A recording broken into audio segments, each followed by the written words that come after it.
part 1, we looked at how you can gather desk research and build your own market information system.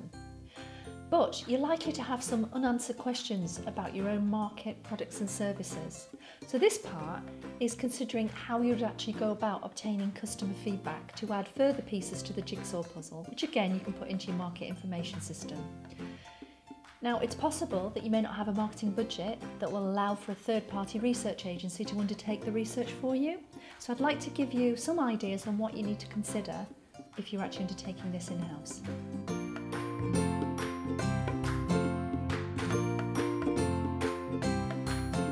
First of all, think about your key objectives for the research. What are you actually going to do with the feedback that you obtain? Is it exploratory, just to test out some initial ideas? Or is it going to inform and direct your business and marketing planning, in which case the way that you collect the responses and analyse the results will be critical.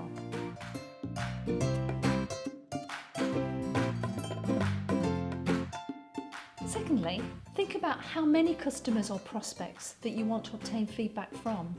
You want to get a representative sample, so that may mean considering all your different customer segments and groups. Do you need to speak to all of them, or is it just some of them, depending on what it is that you want to obtain feedback on?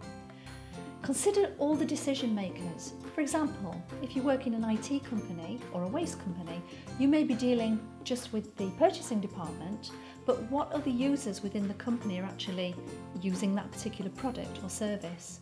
Who would sign it off? Would it be the financial director?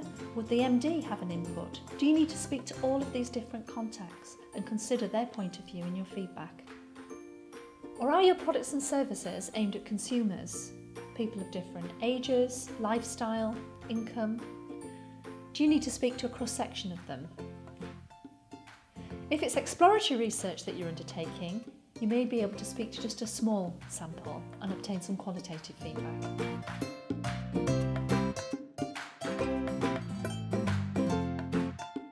Thirdly, think about the methodology or the format.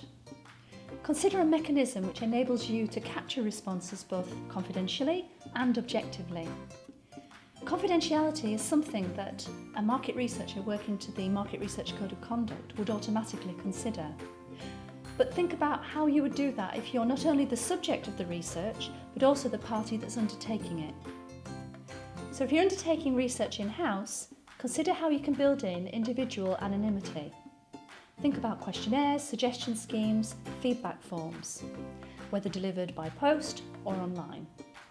If you're offering an incentive, be mindful that you still want responses to be open and frank and not swayed by the type of incentive that you're offering.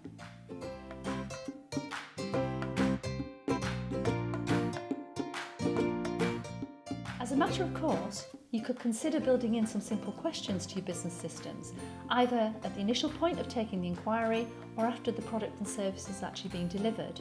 So what type of questions might you actually ask? Thinking about this through the eyes of your customers or prospects, ask, how did you actually hear about us? So this will give you a steer on their preferred channels. What specifically appeals about our products and services? Think here about the features, but more importantly, the benefits. How important is that aspect? It could be that their preference has changed over time, so this gives you an opportunity to check that that's still important to them. And ask for any suggestions, improvements or new ideas for products, so this could help you with future trends. Importantly, these questions will focus on your existing customers and not the prospective customers that you actually want to do business with. So think about how you can speak to prospects and how you can find out why they're using your competitors.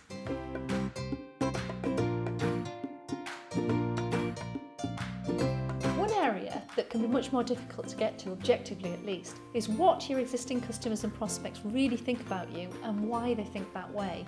You can imagine that customers might still have some concerns about confidentiality and the feedback that they give, especially if it's going to impact on a person or a department. And prospective customers don't actually have an ongoing relationship with you.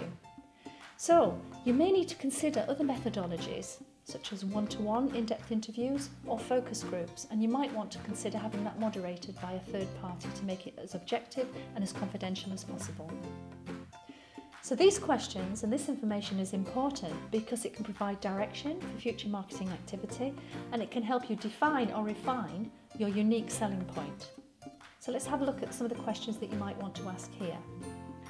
Again, through your customer's eyes, try and objectively assess the relative strengths and weaknesses of your products and services so that it's put in a competitive context.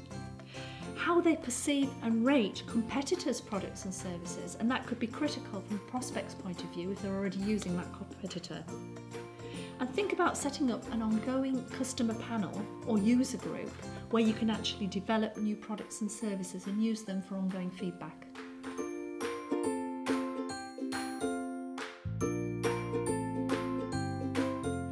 Finally, having taken the time to actually obtain all that customer feedback, it's really important to consider how you analyse and interpret the results. You may want to get a few people in the organisation involved in this.